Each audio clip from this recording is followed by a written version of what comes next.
Rishabhadeva, Paramahamsa in Avaduta Vesha, he appeared. Unless one comes to the stage of Paramahamsa, one cannot experience Krishna Bhakti in its full form. Paramahamsa stage, where you are uncaring for the material world. You don't care for honor, dishonor, pleasure. You are no more searching for pleasure in this material world. Bhagavatam describes Parikshit Maharaj, who was an emperor, was a Paramahamsa. He was in kingly robes.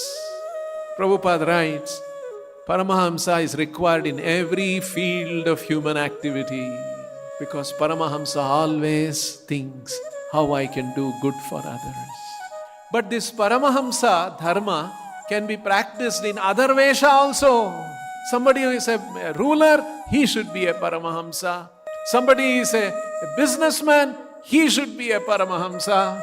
Somebody is a housewife, she should be a Paramahamsa. Somebody is a child can also be a Paramahamsa like Prahalad, Dhruvavar. That should be the goal of human life, to come to the Paramahamsa stage.